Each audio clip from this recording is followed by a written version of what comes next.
Itu untuk tugasan nantilah. So untuk hari ni saya dah postkan dalam grup masing-masing.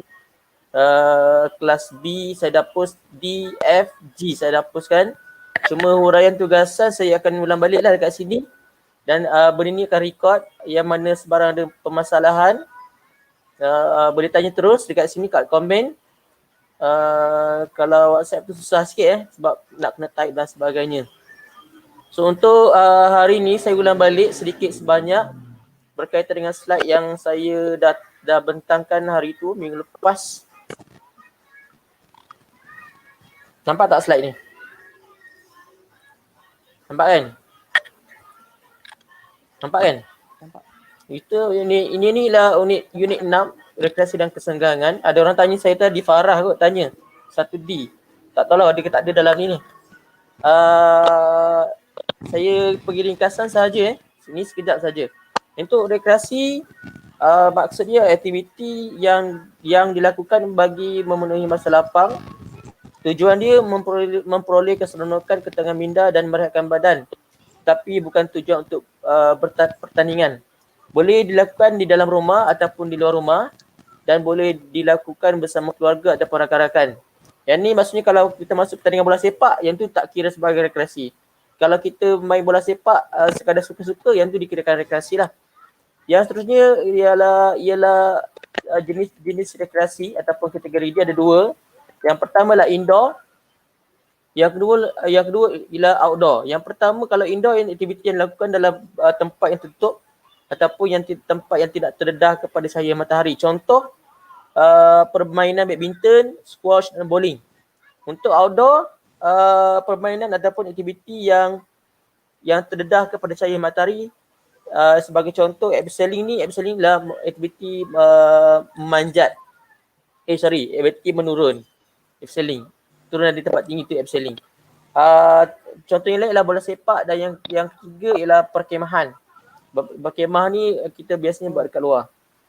Yang seterusnya kita tengok ni contoh gambar. Yang pertama ni ialah badminton, ini ialah squash, yang tiga ni ialah bowling. Aktiviti yang tadi indoor, untuk outdoor ni untuk rekreasi Untuk outdoor ini adalah abseiling yang saya beritahu tadi. Yang kedua adalah berkemah, dan yang ketiga ialah aktiviti bermain bola sepak. Bola sepak secara suka-suka kalau tengok yang ni lah Malaysia lawan Chelsea, lebih kepada pertandingan ataupun friendly.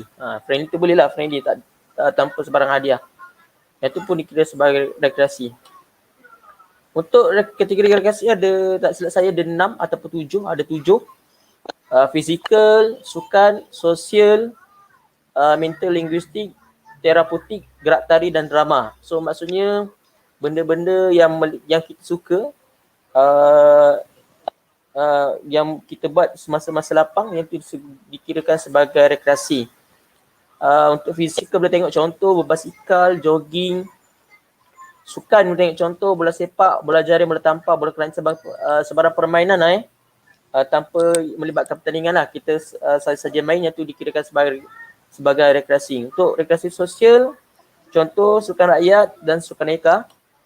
Saya tak baca yang tengah sebab hari tu dah bentang dah benda ni, cuma punya pemahaman ataupun kawan-kawan yang tak sempat nak masuk.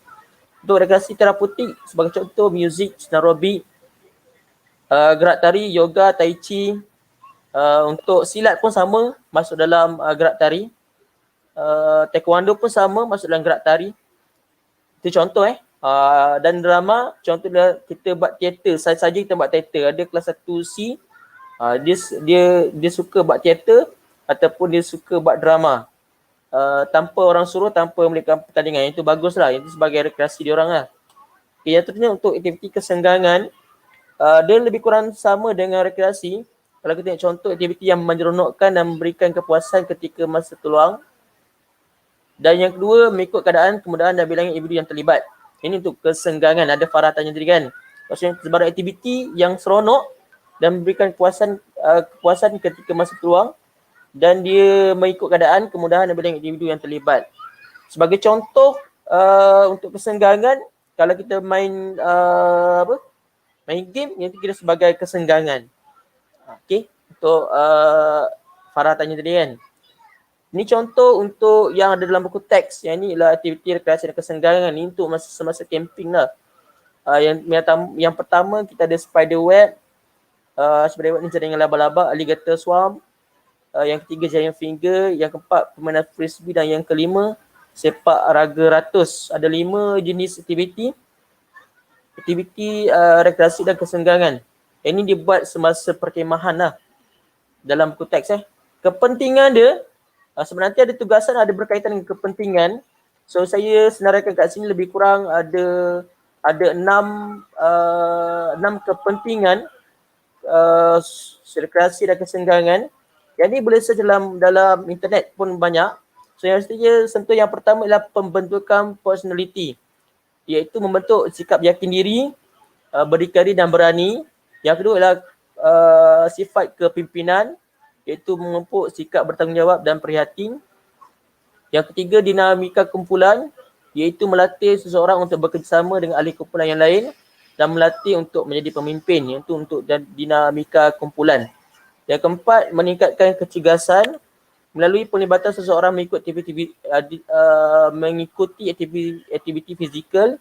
Dia mampu meningkatkan kecergasan diri. Sebagai contoh, kalau dilibatkan dengan bola sepak, ataupun bola jaring, ataupun jogging, ataupun berbasikal, yang tu boleh meningkatkan dia punya kecergasan fizikal secara tak langsung. So yang kelima, sosialisasi. Sosialisasi ni ialah hubungan kita dengan masyarakat. Kita tengok contoh, kita dapat melibatkan diri dalam sebuah organisasi yang dianjurkan oleh sebuah pihak. Yang kedua, memberi peluang untuk kita mengenali orang lain. Yang ketiga, mendapat pengalaman baru. Sebagai contoh, kita daripada SMK Bukapa, kita join perkemahan daerah, kita boleh berkenalan dengan orang-orang yang lain ataupun dari murid-murid sekolah lain. Itu untuk sosialisasi. Yang keenam ialah pembangunan insan, melahirkan insan yang berani menghadapi risiko di masa akan datang.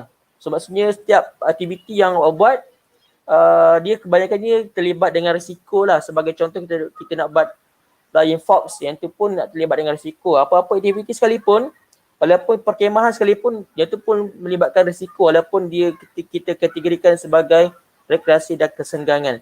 Untuk tugasan nanti, so saya dah senaraikan 6 lebih kurang dia punya kepentingan untuk tugasan.